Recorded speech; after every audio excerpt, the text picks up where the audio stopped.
Sounds good. All right, everybody, we'll get started. So, welcome everybody to our fall session in our webinar series. We took a bit of a break uh, earlier on in the year, and then with our conference and our summer, thought we'll give some time back to you guys. But we're excited to get our fall session underway. We have a lot of fantastic presentations on board in the pipeline for this fall and the upcoming year as well. So right before we start, just a few sort of typical announcements that I'd just like to provide. We have all of our previous CMBS webinars on our YouTube channel, so please do sort of like and subscribe. I'll give my social media a plug for that, and obviously you can view all the webinars there as well. Secondly, we are revamping and reinitiating our peer review process, and we have a good number of interests that we have had for our peer review. So if anyone is interested in doing a peer review, especially for those accreditation time, please contact the CMBS Secretariat. Lastly, our annual flagship conference that we have, and this year, or rather next year, will be joined with the Clinical Engineering Society of Ontario, will be in Toronto, May 28th to the 30th.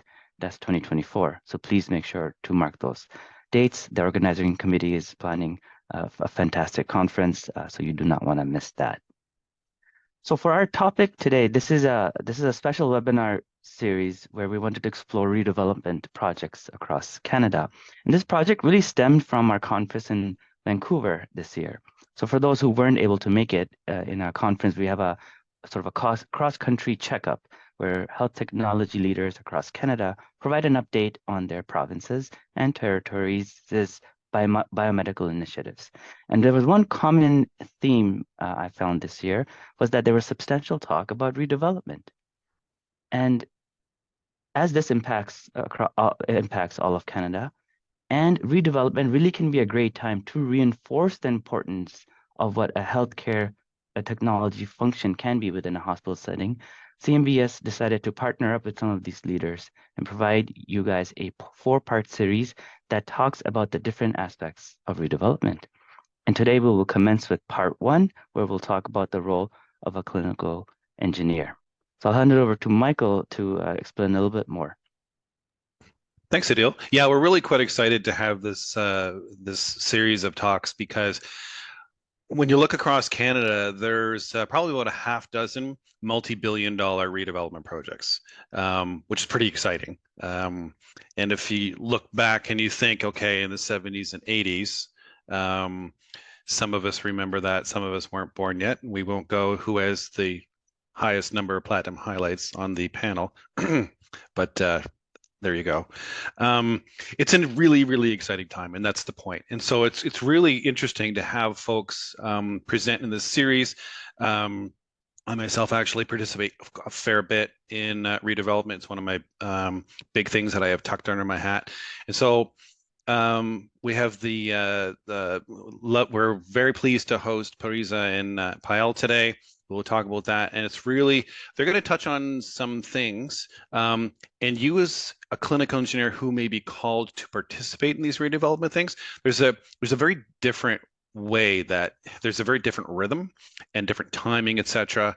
For instance, today, I actually have to beg off partway through this meeting. And I call that out in particular because there's a very different rhythm to redevelopment project work and regular, I call it production versus redev biomed. And so you now have a very fulsome schedule to manage, as well as different players in both sides. So as our kickoff talk in this series, Payal and Parisa will be giving us some really good insights in that. And I want to call up their bios because they're both quite accomplished, even though they're much younger than I am. So Parisa, for instance, Parisa Bahrami is a very seasoned clinical engineer with over 10 years of experience in managing multi-million-dollar health technology projects and departments. And actually, she's very soon going to take over as Director of Biomedical Engineering at London Health Sciences. So congratulations, Parisa. She's a member of Canadian Board of Examiners for CCE certification and has also been a guest lecturer at Carleton University. One of her passions, of course, is participating in international development projects. So not too surprising that she's involved in redevelopment. For Payal, she's a clinical engineer in training at CHIO, and she's currently working also at the Ottawa Hospital for about the last 3.5 years. So when she finished her master's at with concentration in clinical engineering at U of O in 2020, and then during that she worked as an intern at CHIO TOH, and clearly they were impressed with her enough that they hired her when she was finished. So both of them volunteer with CMBS, etc. For instance, folks might recognize Payal as our current secretary for CMBS, and we're very, very thankful for her time. So just before we start, what I also want to highlight is something that's important. For Adil called out the peer review process, and what we will highlight, of course, that we have a new CSOP, Clinical Engineering Standards of Practice. So make sure if you want to entertain getting a peer review, etc., get that latest version, and because we really revamped that this year. With that, without further ado, I'm very anxious to hear some fantastic content from Payal and Parisa. Just as a kind of housekeeping thing, make sure you select the Q&A, not the chat, to type your questions. If Adil and I can field them as we go along, if they're easy, totally cool. If not, we'll wait till the end, and then Parisa and Payal can tackle them then. So without further ado, that was a lot of talking. My apologies for stealing some of your time. We really look forward to hearing you from Parisa and Payal. Take it away. Thanks, Michael. Hi, everyone. My name is Payal, and I work at CHIO and TOH. So we're here today to talk about the benefits of clinical engineering in large-scale healthcare redef projects in Canada. So this is a brief overview of what we're going to look at today. We're going to be defining P3 and comparing it to the traditional approach. We're going to talk about the typical acronyms that are used in a redef project, and there's lots of them. We're going to talk about determining how a redef project would follow P3 or not.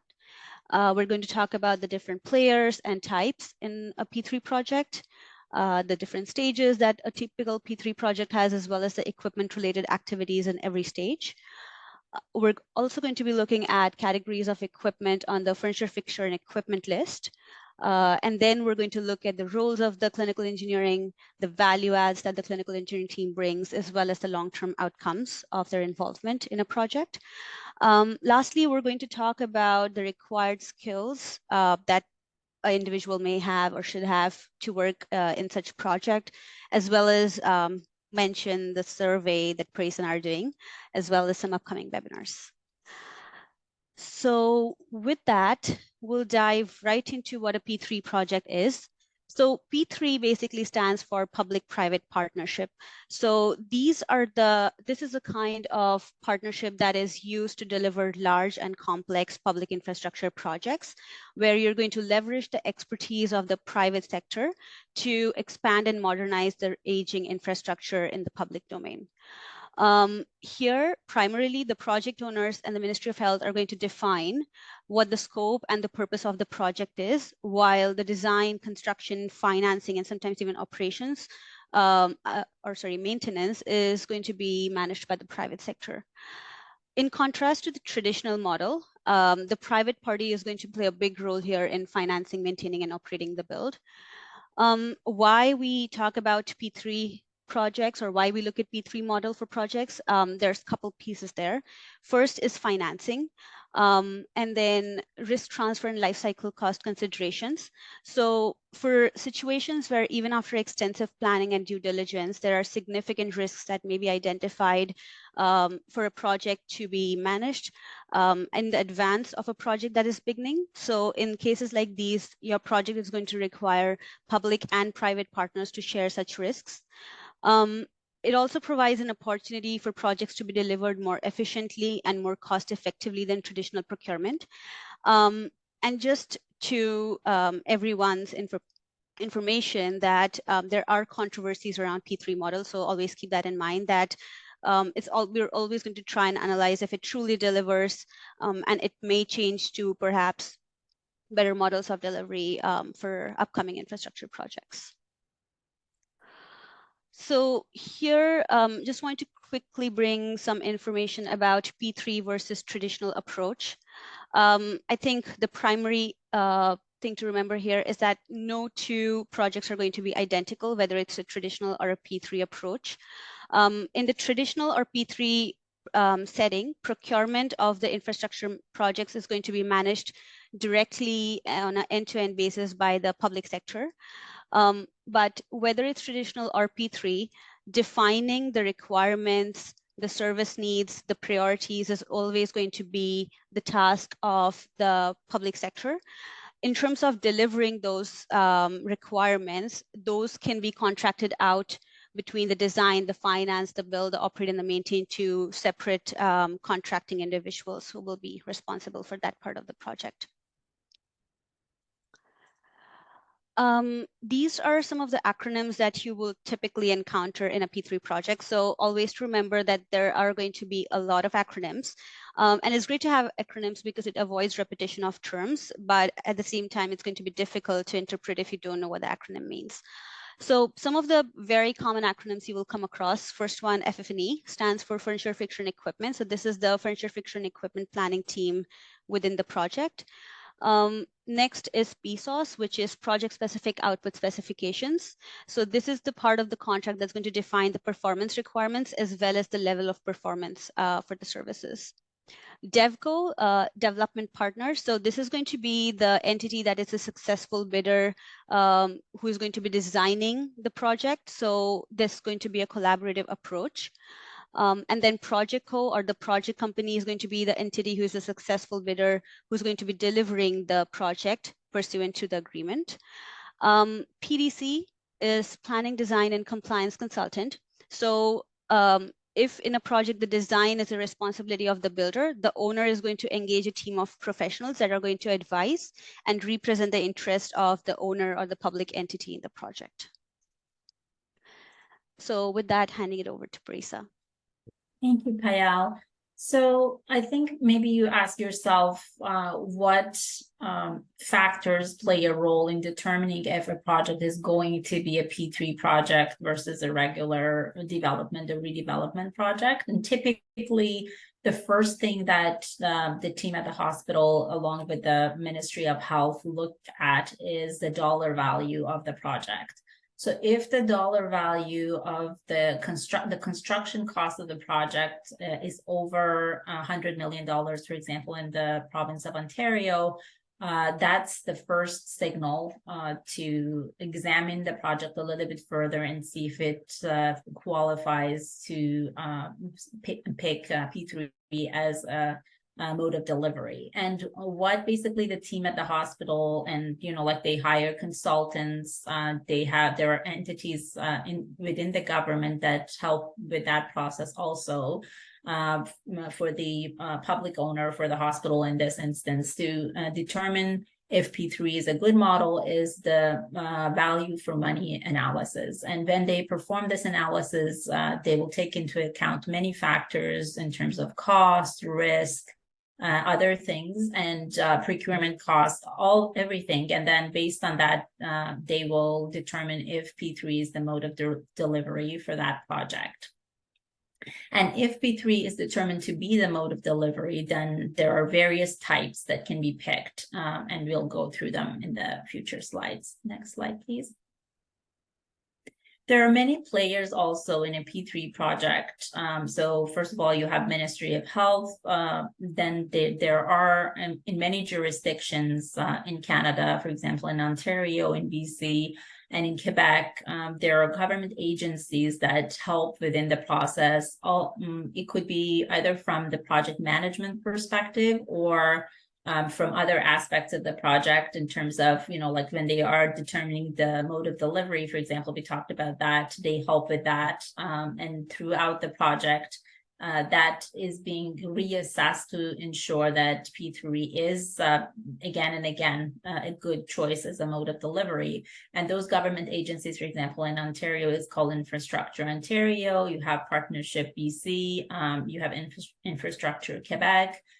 So these are government agencies in those jurisdictions, and in other provinces, there are, like these government agencies, for example, in Saskatchewan, you may get some help from entities in other provinces, or it will fall under the Ministry of Transportation, for example, and they will do those sort of assessments along the way.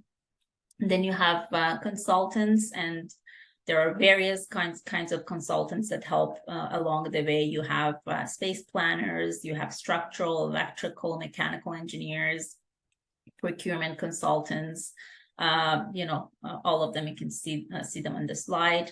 Then you have the core project team and leadership, basically, which is the hospital team, and they will also engage the stakeholders in the hospitals, which are the end users, to help them put the specifications together, and also their vendors who are big stakeholders and contributors in that process. Next slide, please. And as I mentioned, there are different types of P3 project. You can see the abbreviation on the left side. So for example, you have DBFMO, DBFMOT, DBFM, DBF, and these are so the second column shows the description of each. So DBFMO, for example, is design, build, finance, maintain, and operate. And what each of these acronyms mean is that, for example, when you have design, build, finance, maintain, and operate, it means that the private partner, which is called consortium or Progeco, they assist or help or play a role in each of these stages in design, build, finance, maintain, and operate. And for example, for the second model where you have transfer, they are the owner of the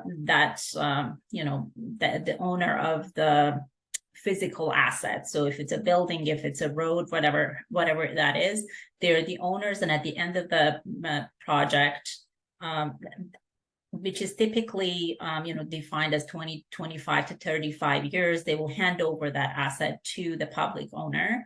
And in the third model, which is DBFM, design, build, finance, and maintain, the third party or the private party is responsible for design, build, finance, and maintaining the property. So you can see on the third column, there are some variations between the two. For example, DBFM is a model that is used in Canada quite a bit. Or DBFM OT is not very much used in Canada because the private party is basically the owner of the property, and it's transferred to the public owner at the end of the term of the contract. And the last two, which is BF and BFM, are models that are typically used for legacy projects. And those are projects that typically there has been some investment from the government to do the design, to investigate what is involved in doing the project, but the project has been dormant for a while, and then they will use these models to engage a third party to be able to use the investment that they have made in the past in terms of developing and designing, but using the third party to furthering the design and building the building or maintaining the property for them. Next slide, please. So here there are, you can see various stages of a P3 project. So in the next, I just wanted to show you kind of various stages and what they represent. And in the next slide, we'll go into more detail of what is involved in each of them. So there are various stages. In stage one is the one that you do master planning. Stage two, you do functional programming. Stage three is the preliminary design. Stage four, you would have developed the contract documents and onboard the Progeco, and then you will get into construction and completion and occupancy of the building. So if you go to the next slide, Here, there is a little more description in terms of what is involved in each of these stages. So for example, stage one, part A, you will do master programming. And what happens basically in this stage is that hospital or the public sector entity, they will develop their master plan in terms of what is their vision for their organization for the next 50 years, for example. And if they're multi-sited, they will talk about various sites they have. If they have a single site, they will talk about, you know, what is their vision, what sort of programs they will have for the future. And in terms of their growth, the population that they're serving, what is that they need to be able to serve that population. Those sort of things are basically are put into a plan. And you also explore all the program and service elements that are required for that vision to come into fruition. And when the hospital moves to stage one or part B, then you develop the elements of the master plan in more detail. So you talk about, you know, all the programs that exist, all the buildings that will be required, and you basically develop a business plan to say that, you know, if you want to develop this facility, what are the benefits, what are the risks, what are the things that needs to be considered. You will talk about all the cost elements, the estimated project timeline, and you delve also more into the vision for that organization and how you want to move forward. So if we go to the next slide. Then in stage two, you talk about basically what the hospital develops is the functional program. And by functional program, it means that they will look at all the programs and services that exist at the hospital or across various campuses that organization has, and they will determine what programs need to be there in terms of help them to bring the vision into fruition, and how these programs and services fit into the facility planning. And they will also talk about the scope of each of these programs and what sort of, you know, talks about the staff levels they need, you know, like the footprints that they require. And in terms of equipment, they will talk about very high level cost elements of the equipment or things that are needed to for each of these programs and services, but it's not very detailed. So it's the very high dollar value that is being talked about, but it's not very detailed. And then when you go to stage three, which is the transaction, then you go into more detail. This stage is the output specifications, and you're developing the output specifications, and these are the requirements for developing the RFP. So basically, there should be a lot of detail and thought going into developing these output specifications, because the more detailed they are, the better they will guarantee the future of the project and the accuracy of what is basically being delivered is more towards what the needs of the organization is. So these specifications should be prepared, and then they will be, as I said, they will be included as a part of the RFP, request for proposal, for the bidding teams to bid on and basically start furthering the design and later on building the property. So we go to the next slide. Then the next stage is stage four. And what happens here is that you have the RFP out. As we said, there are various entities, or which is called consortium or project code. They will bid, and the hospital, along with other government agencies, for example, Infrastructure Ontario, they will help to assess the RFP. And based on that, they will pick the bidder that is the most qualified for delivering. And the consortium can include multiple consultants. So it's not just one company, basically. It could be a combination of various companies that come together as consortium and bid on the project. And at the end, you will have one successful bidder that is selected. And in stage five, you'll move on to implementation and construction, meaning that depending on the model that you've chosen, so for example, if you've chosen design, they will further the design for you. They will build the building, and then they will hand it over to you. If they're responsible for maintaining, then they will continue to maintain the building. And in stage 6, you have occupancy. After the building is done, they will hand it over to the public owner, or depending on the model, they will stay in partnership with the owner. In this stage, you're talking about community tours. You'll have staff training, installation of all the equipment if they haven't been installed in the previous stages, depending on the type of equipment, and then also move of the patient and the staff to the new facility. And in terms of what are the equipment related activities that happen in each of these stages, I think this slide tries to show you that. As I mentioned, in stage 1 and stage 2, you're talking about very high level dollar values. So in stage 1, you're talking about high level just for budgeting purposes, for, like if you want to assess if a P3 project is going to be used or not. As I said, like you need to financially assess it. That's one of the elements. Risk is another.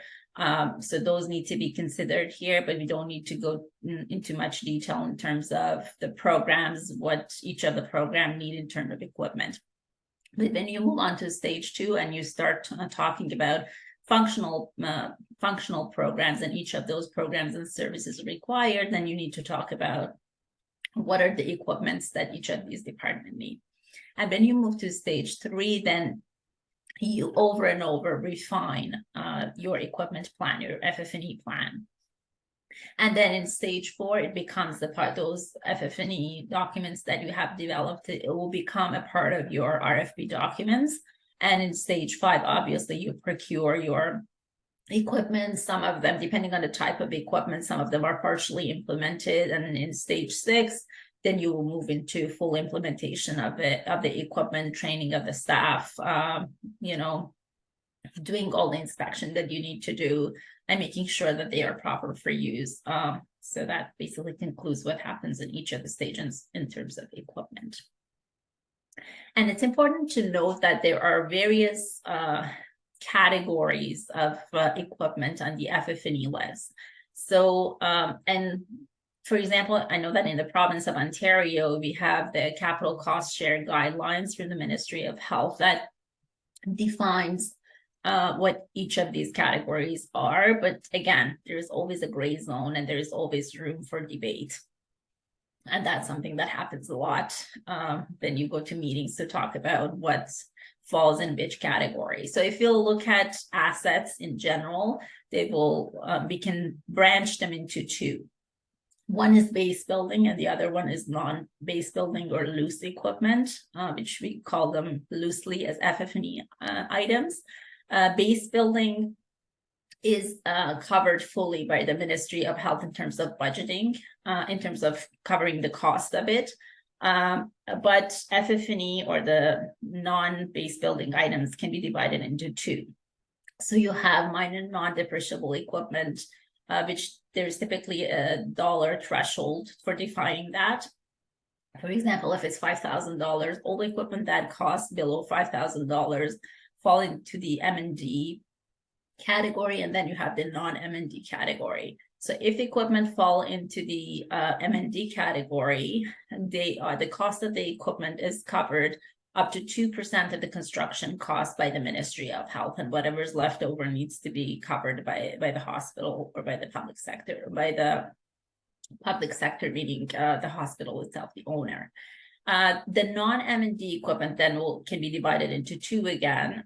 So you have existing equipment and net new. And what I mean by that is that, for example, if you think about, for example, surgical suites, you have 26 ORs currently, and in the new facility, you're moving to 28. Those 2 extra rooms are considered net new, and all the equipment that go with those 2 suites will be fully covered by the Ministry of Health in terms of their costs, by whatever is existing. So for those 26 rooms, then the hospital is responsible for budgeting those either, you know, replacing them or transferring whatever they have. And that's why you know, like we divided them to transferable and replacement. So whatever's transferable, obviously you don't need to pay money to replace it. But if you decide that they need to be replaced, then you have to basically replace them and find the money to do that.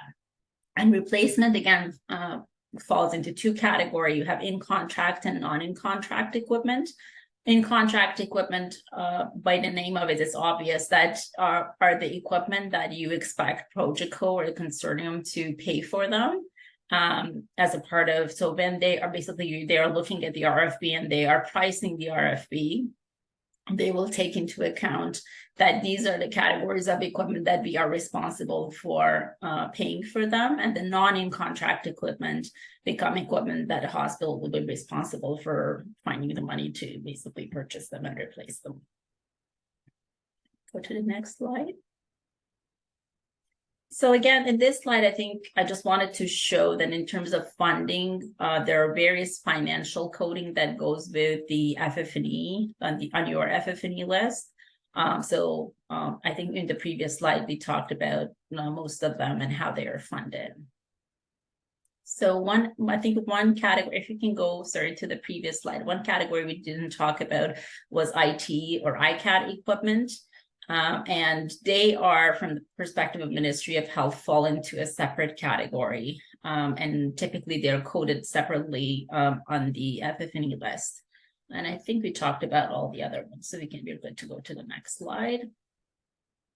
And along with financial coding, you also have procurement coding that goes with the equipment. So by contracting authority here, we mean the owner. You do have the Progeco, so you can have a combination of how the equipment is being procured, installed, and maintained.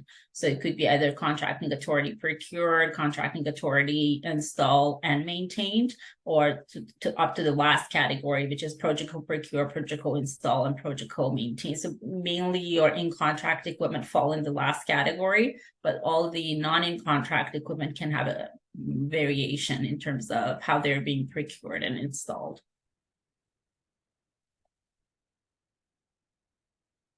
Okay, so with all that great information that Parisa shared, we're now going to look at the role of clinical engineering in each of the stages of the project.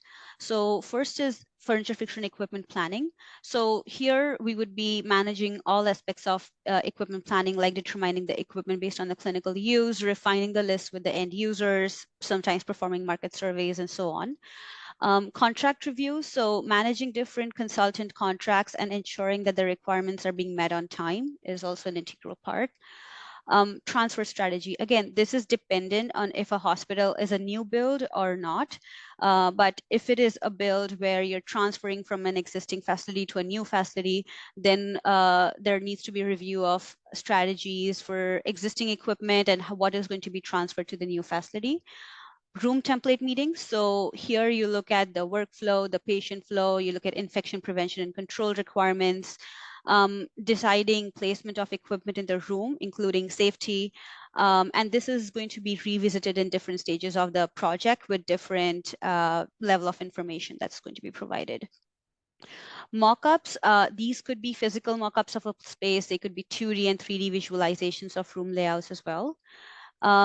Validating the drawings and room data sheets. So you're going to look at different aspects of the drawings in terms of the electrical, the mechanical, the plumbing. And again, this is going to be with a lot of different entities at the same time. Procurement. So once you have your list developed, there's going to be a massive amount of equipment that you might need to procure. And so that results in a massive amount of RFPs. Oftentimes, hospitals may work with external group purchasing organizations. And you work to determine the technical requirements. There might be trials, there might be implementation requirements, and then vendor selection. So those are huge pieces in the later stages of the project. And operational readiness basically ties into familiarizing staff with the new space and technology, ensuring continuity of services. And this is going to be timed with procurement and installation so that you have a seamless go live. Some of the value adds that the clinical engineering team would bring to the project, first is knowing the details of the technology. So clinical engineering teams are adept at translating the clinical needs to technical requirements, and at the same time evaluating market technologies that will meet the hospital requirements and standards. You look at the system integration requirements, and you're going to flag the associated infrastructure requirements. Knowledge of the procurement process. So depending on the dollar value threshold and then the timelines of your project, there are going to be different processes and timelines that are going to be established for procurement of equipment. Connection with the vendors, because clinical engineering is an integral part of technology evaluation and procurement, you do have often connections with the vendors that are well established that can be useful in a project. Knowledge of various players in the hospital. So clinical engineering is often an effective communicator, and so we do work to bring in various departments together to make effective decisions about technology. Knowledge of maintenance issues to consider and/or pitfalls to avoid. So there are going to be complex multi-vendor integrated system in an environment. And then here, downtime will directly affect patient care. So laying out effective maintenance strategies is going to be essential so that there is continuity of services. Interprofessional connections, again, clinical engineering teams will utilize their connections with other departments across different territories to bring in lesson learned and value add to the projects. You're not reinventing the wheel.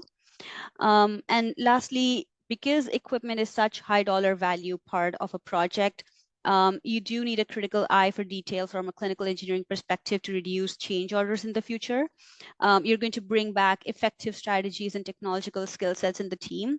And also there might be life cycle considerations from previous experience that will be useful to keep the future costs low in a project. Some of the long-term outcomes of clinical engineering in projects. First one is fleet consistency. So if you have different departments, different campuses, then standardization of equipment fleet across those campuses and departments is going to be essential to provide economies of scale for maintenance and consistency for the clinical staff during usage as well. Always, though, the end goal of the technology and the intended patient population will be an important consideration when you're looking at fleet standardization. Future-proofing technological implementation, so managing all the redundancies during planning for HVAC, gases, etc., but at the same time making sure that it's not specific to a vendor or a specific make model is going to be essential. Cost savings with reductions in change orders, so because clinical engineering often has a detail-oriented mindset, and we have an ability to match equipment and accessories and highlight the risks and raise awareness with the broader teams. These long-term planning strategies are going to help in effective cost reduction in the future and avoiding costly change orders.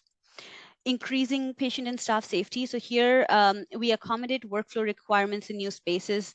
So perhaps you're going to do ergonomic assessments, you're going to look at alarm management, you're going to implement safety strategies and new technologies during design and implementation that helps in these practices. And lastly, compatibility of various equipment in the environment, because we want to ensure that equipment implementations are compatible with the environment of the hospital. We're going to tie this in with fleet standardization, patient safety, and then the accessories and consumables that are going to be used through the different departments using the same equipment is also going to be an important consideration. So with that, we come to highlighting some of the required skills that would be required for a furniture, fixture, and equipment planner within such teams. So first thing to remember is always that there's going to be various roles and they're going to require a different type and amount of experience.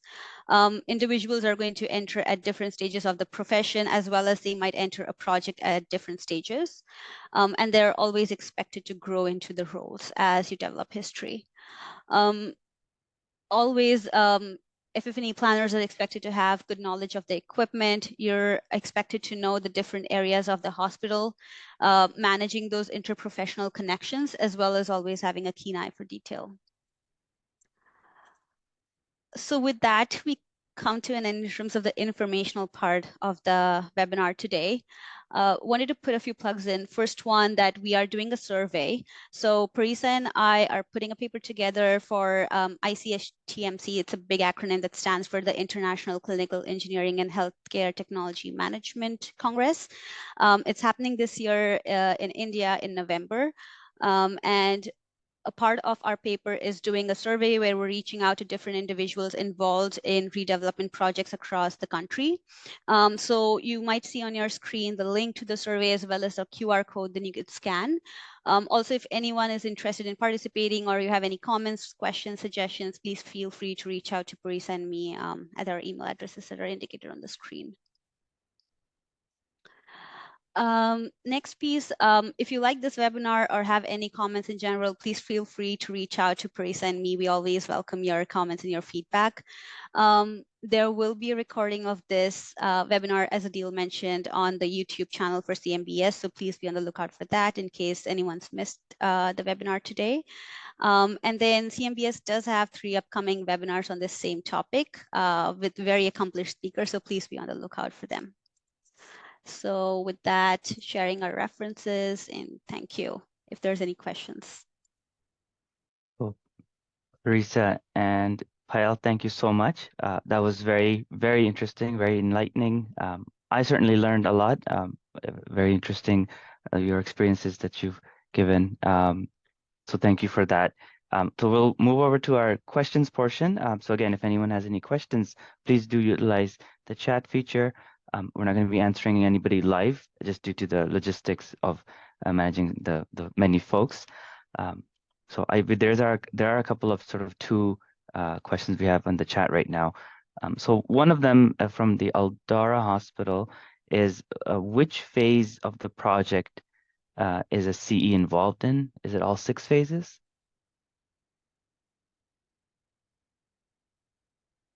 So I think I can start, and Payal can add to, feel free to add. So it really depends on the project. You know, people who are managing the project and their vision of CE. I think in hospitals where I've seen CE had played a role. You know, generally speaking, they're a very strong team in the hospital.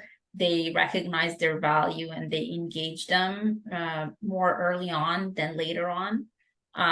Compared to places that they don't have established CE department, or their CE department may not be as visible or strong, then their involvement may come later in the project. And from personal experience, I think it's so valuable to have the involvement of clinical engineering departments right from the beginning. Usually in stage 1, you don't see it, but from stage 2, where they do functional planning, you know, a CE can get involved in terms of doing a very high level equipment plan for them. Where there is no CE involved, at, for example, stage 2, they typically engage consultants. As I said, it's the dollar value that they're looking at. So they look at previous projects that have been done across the country or across the province. And there are financial consultants who will help them to reach to that dollar value. But I've seen it in other projects that, you know, they engage CEs to do that. And I guess I wanted just to clear, when we had that clinical engineering, we didn't mean only clinical engineers. We meant clinical engineering departments. It could be technologists, it could be, you know, the managers of the departments, all clinical engineers. So we just use that broad term to include everybody, because we know that everybody brings that kind of experience to the table. I hope that I answered your question. I don't know, Payal, if you want to add anything else.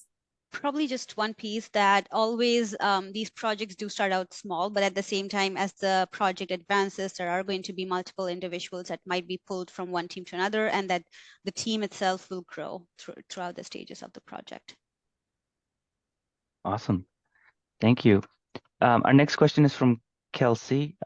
So they're asking that when it comes to value adds that the CE brings, how do you define responsibilities of the CE versus the equipment planning team dedicated to the redevelopment project?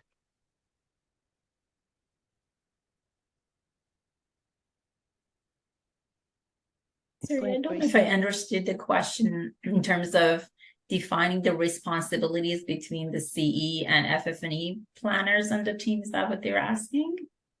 I think that's the goal, that there's sort of the in-house biomed clinical engineer, and then you have maybe sort of a equipment planner. So where did those two, I guess, roles lie? And Kelsey, let me know if that's what you were looking for. So I think there are, like CEs can get involved in various roles, obviously.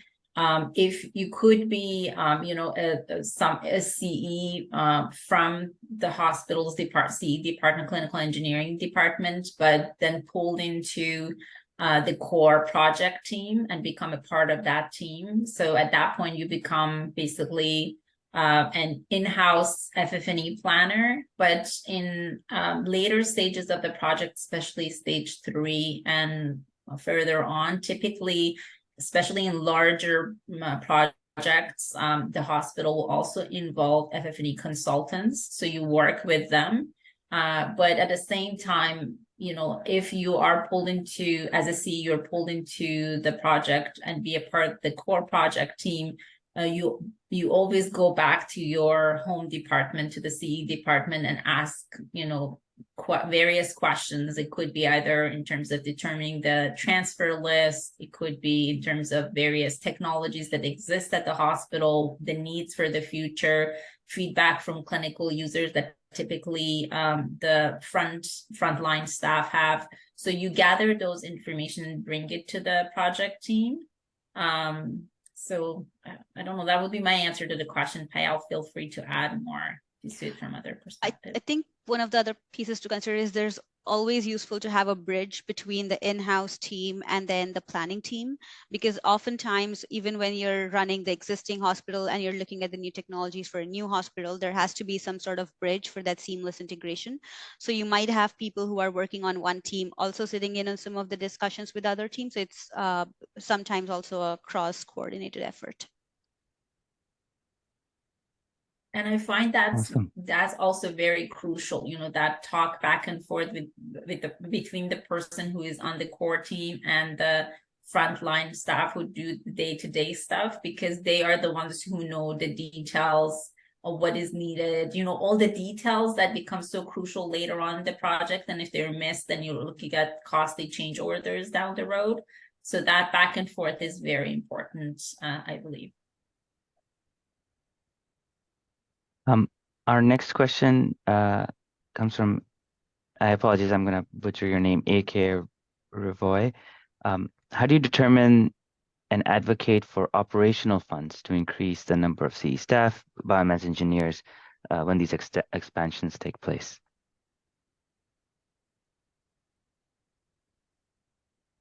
So I think I see there are two parts to it. One is that if, as a result of growth to other programs and services, the biomedical engineering department itself will grow in the future. Like you will, as a part of that, you are like biomedical engineering or clinical engineering will be considered one of the programs or services at the new facility.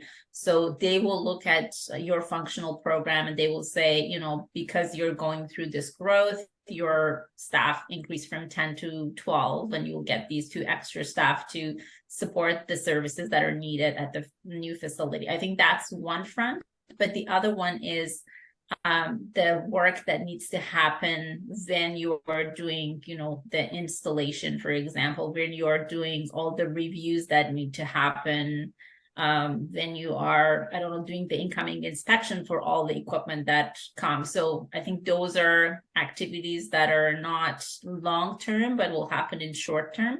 And obviously, like you have to have an advocate to advocate that on your behalf of your department to be able to get the resources that are required to do that kind of work.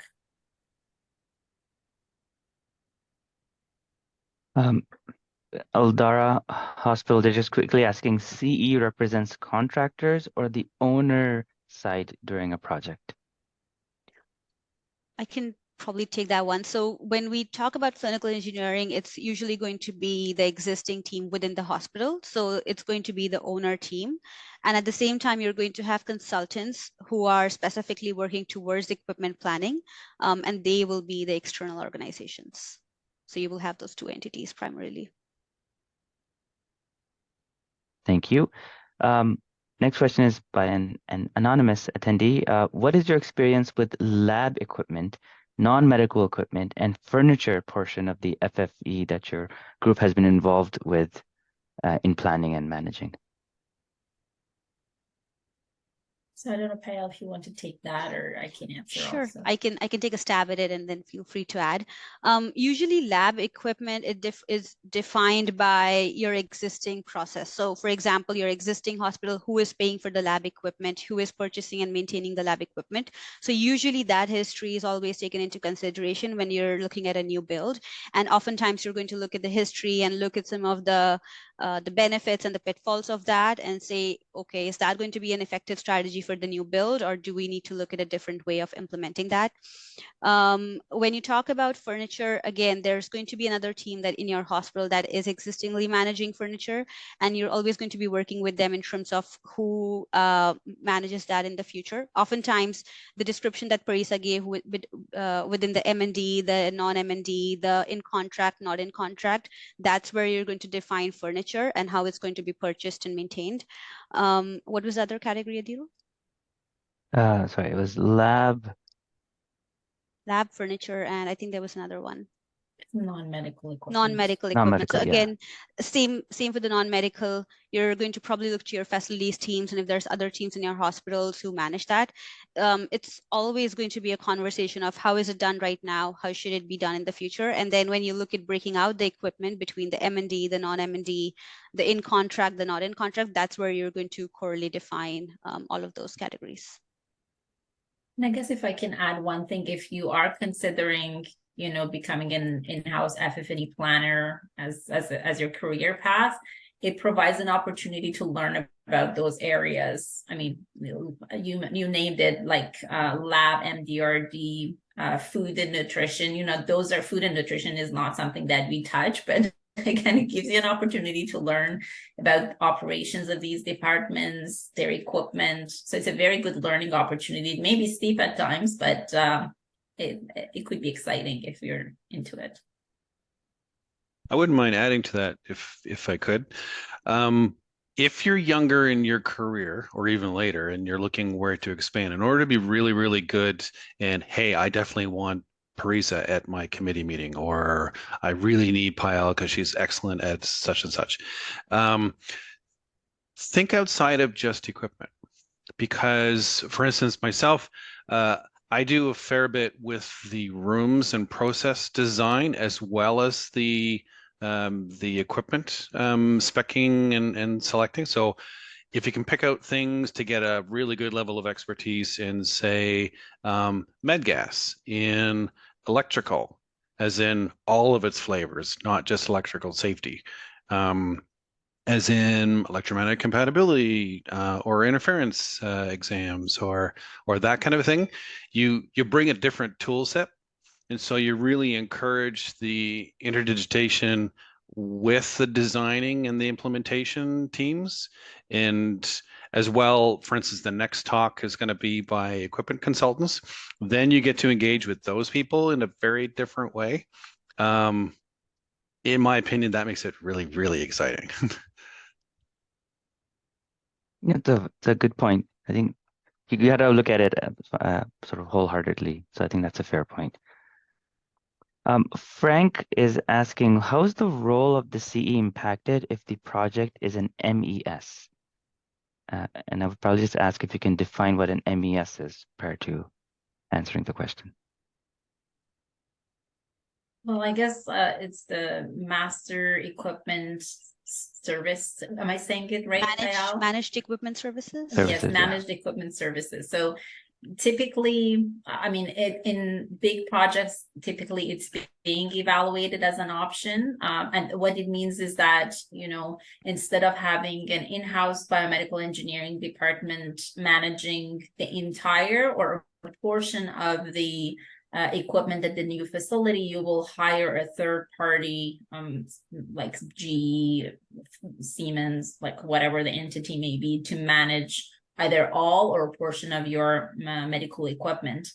And I think it could impact in terms of long term. In my opinion, it will like alter the direction that you will take long term. But in terms of the involvement of the C as a part of the core project team, and you know, like the things that needs to happen short term, you'll still be involved. And I believe that it really depends on your the personal attitude of the C. If you're open to exploring that option, just knowing that, you know, the hospital is looking at these options because they want to make a decision that is fair and makes the most sense, either financially or in terms of maintaining the equipment for the hospital long term, it would be valuable. So I mean, if you have an open mind, you can participate in that process. And if that's your attitude, I think your upper management probably is more likely to have you involved in such evaluations. And I guess if you are involved, then you can bring perspectives and talk about perspectives that they may not think about when they're talking about MES, because typically what happens is that those third-party companies bring value adds and they talk about what are the benefits, but they hardly talk about the risks or drawbacks. And as a C, if you're involved in those discussions, you can bring, you know, their attention to the value that C can bring to the table when they are maintaining and doing the day-to-day, you know, maintenance of the equipment at the hospital. I hope that answered your question, and then I'll pay out if you want to add anything else. I don't have anything to add to that. I think we might have time for one additional question. So Peter is asking, FFE stands for furniture, fixtures, and equipment. Do you find that you're involved with fixtures? And if not, who typically takes care of the planning for fixtures? Go ahead, Yeah, Parisa. want to take that?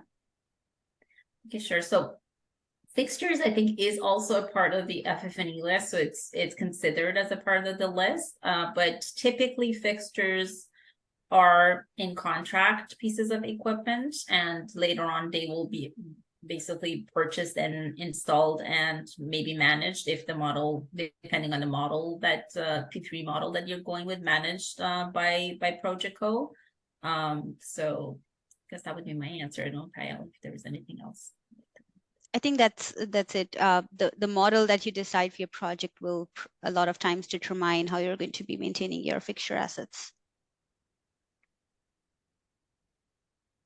I wonder if they were also asking, though, not so much the management part of it as in the living with the building for the next 30 years as you pay it off through the F and the M part, but I wonder if they're also asking, does the CE, what role does CE have in speccing and selecting, as well as helping maybe as a little bridge between Projectco and the clinical folks to get it installed? What do you folks think of that? So I think in terms of purchasing it, even for the in-contract equipment, you know, the hospital will be involved in terms of developing this, like any other RFP that you put out for equipment or for accessories. The hospital will be involved in terms of reviewing those specs, making sure that they align with what they currently have or the direction that they want to move in terms of compatibility with their accessories and other things. So those specs will be reviewed by the hospital to make sure that they are aligned with the direction that they like to move, even if they're being procured by Projectco. And in terms of maintenance, you know, if for example, you're going to a model that those pieces of equipment are being maintained by Projectco, then I think it would be similar to, you would call them for services or replacement, those sort of things, rather than an in-house CE to take care of it, or whoever is the current maintainer of fixtures at your hospital. You will call Projectco to do the maintenance or replacement of those items. Cool, thank you. And I asked that, of course, as a loaded question because it will tie in very nicely with our second talk in this series. So we wanted to start off, of course, because most of us on this call are clinical engineers, and so this first talk is, I think, the foundation of where we want to start all the talks. The next one, however, will be a presentation from one of those equipment consultant groups, and the way Parisa described it, loved it. It's fantastic, and it blends in nicely what that next talk will be, because it will the speaker will take what Parisa was saying and build on it, because it really will demonstrate we don't have to be afraid of an external equipment consultant. If anything, you should be happy that there's going to be an external equipment consultant, because we only have so much room under our hat. There's a certain amount of it is redev and a certain amount of it is regular biomed. They get to help you with that work that's redev. So it's a really nice partnership. So I would encourage anyone who is in this kind of a role to set up a really good relationship with your equipment consultant, because you're going to be working with them a lot, and it must also be a really wonderful relationship. I apologize, I had to blink out there just for a few minutes during the talk, but as I pointed out, with the combo redev and production biomed role, it's very interesting how the two different roles have very different time flows and how their schedules intermingle. So excellent talk, what I did see today, actually. And just a reminder, there was a written question, but I want to reinforce this talk is recorded and it will be posted on our YouTube channel. While you're there, why not check out some of our other wonderful content? And again, this is an excellent talk to kick off a series, and we, Adil and I, and our whole subcommittee, we really have the concept that we want to kind of reinforce, where we have a few subjects that we want to delve in a little bit deeper, a little bit more profoundly like this. So this was a very timely subject, because there are a number of multi-billion-dollar projects right across Canada. And I think a lot of you, if you're not already, will in the not too distant future in your careers be involved in such a role. So we really wanted to support you in that. And I think with that, Adil, I'll turn it back to you. Thank you very much. I do know there's a couple additional questions there were. So what we'll do is we'll ask our presenters if they can answer them sort of offline, and we can provide those answers sort of to everybody as well. And then with that ado, thank you again for Parisa and Payal.